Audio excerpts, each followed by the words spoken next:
Ketua Perangan UMNO Negeri Sabah, Datuk Suhaimin Nasir memaklumkan bahawa UMNO Sabah mempunyai autonomi penuh untuk menentukan hala tuju politiknya termasuk memilih rakan gabungan bagi pilihan negeri yang akan datang. Beliau yang juga ahli Parlimen Limbaran berkata UMNO Pusat tidak pernah sesekali mencampuri hal ehwal UMNO Sabah, sebaliknya hanya memberi nasihat mengenai kerjasama Barisan Nasional dan Pakatan Harapan demi kestabilan politik di negeri itu. Katanya nasihat tersebut adalah perlu kerana UMNO merupakan sebuah parti nasional dan perlu mencapai titik keseimbangan agar tidak mewujudkan konflik antara UMNO Sabah dan UMNO Pusat. Jelasnya autonomi tersebut adalah langkah utama untuk memperkukuh kedudukan UMNO sebagai parti nasional yang membela hak dan kepentingan rakyat Sabah. Baginya kuasa autonomi bukannya sekadar simbolik tetapi sebaliknya melambangkan komitmen tinggi UMNO dalam menghormati hak dan suara rakyat Sabah. Malaysia menyatakan rasa syukur atas pengumuman gencatan senjata antara Hamas dan Israel yang diumumkan oleh Presiden Amerika Syarikat Joe Biden. Gencatan selama 6 minggu ini hasil rundingan bersama Mesir dan Qatar selepas konflik berlarutan lebih 15 bulan di Gaza. Timbalan Perdana Menteri Datuk Seri Dr. Ahmad Zahid Hamidi menegaskan bahawa pendirian Malaysia tetap sama, iaitu terus berdiri teguh menyokong perjuangan Palestin dan menentang pendudukan haram di Gaza. Beliau menyeru agar bantuan kemanusiaan segera disalurkan untuk menangani krisis makanan, air, bahan api serta keperluan perubatan yang kritikal di Gaza. Beliau menyatakan harapan agar usaha pemulihan pasca perang dapat membantu lebih 2.3 juta penduduk Gaza yang kehilangan tempat tinggal. Tambahnya, Malaysia turut menyokong usaha pertukaran tanah rakyat Palestin sebagai langkah ke arah pendamaian. Media melaporkan langkah gencatan ini turut merangkumi penarikan tentera Israel secara berperingkat serta pembebasan tebusan oleh Hamas. Langkah tersebut diharap dapat menghentikan pertumpahan darah yang telah mengorbankan lebih 46,000 nyawa. Ahli Majlis Kerja Tertinggi UMNO Datuk Dr. Muhammad Fuad Zarkashi menyifatkan Perikatan Nasional tidak mempunyai pemimpin berkaliber untuk dilantik sebagai Perdana Menteri. Beliau yang merupakan adun ringgit berkata tiada pemimpin PN yang memiliki hubungan baik dengan Istana Negara seperti disyaratkan oleh Ahli Majlis Pimpinan Tertinggi PN Wan Ahmad Faisal Wan Ahmad Kamal.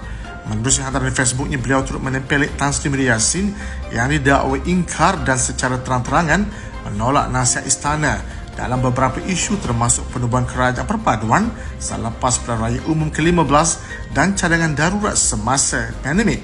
Selain Muhyiddin, Wan Ahmad Faisal sebelum ini menyenaraikan beberapa calon lain termasuk Datuk Seri Hamzah Zainuddin, Datuk Seri Tuan Ibrahim Tuan Man, Datuk Seri Dr. Ahmad Syamsuri Mokhtar sebagai calon Perdana Menteri.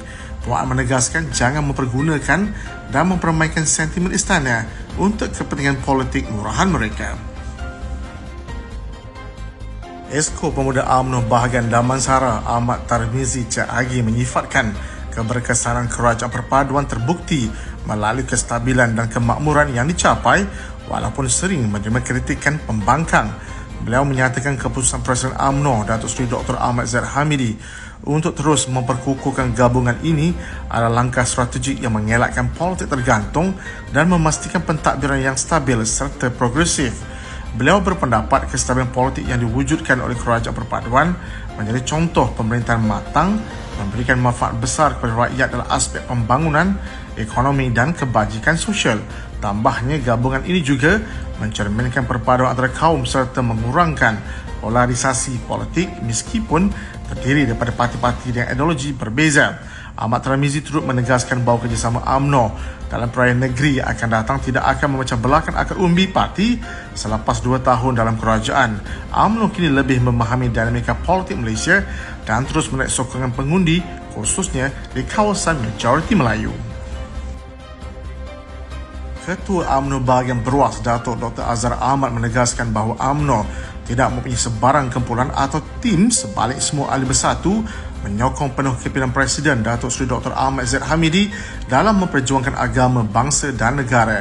Dr. Azhar turut menafikan wujudnya dakwaan perpecahan di dalam parti dan menyatakan bahawa perbezaan pendapat yang wujud adalah normal serta membantu memperkukuhkan UMNO selaras dengan dinamika politik.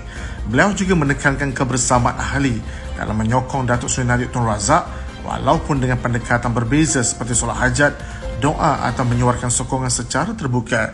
Ujarnya perbezaan cara menyokong Najib tidak melambangkan perpecahan, sebaliknya semua ahli tetap simpati dan menyayangi beliau. Dr. Azam menambah bahawa ahli UMNO kini lebih matang dan berpilihan teguh terhadap kepentingan parti kepada mereka dan akan memastikan UMNO kekal berpijak di landasan jujur dan ikhlas demi kelangsungan perjuangan parti dulu, kini dan selamanya. Sekian daripada saya, Muhammad Saiful Muhammad Sahak. Jangan lupa temu janji kita Isnin hingga Jumaat jam 5 petang, 5 berita pilihan hanya di Berita 5 at 5. Assalamualaikum dan salam Malaysia Madani.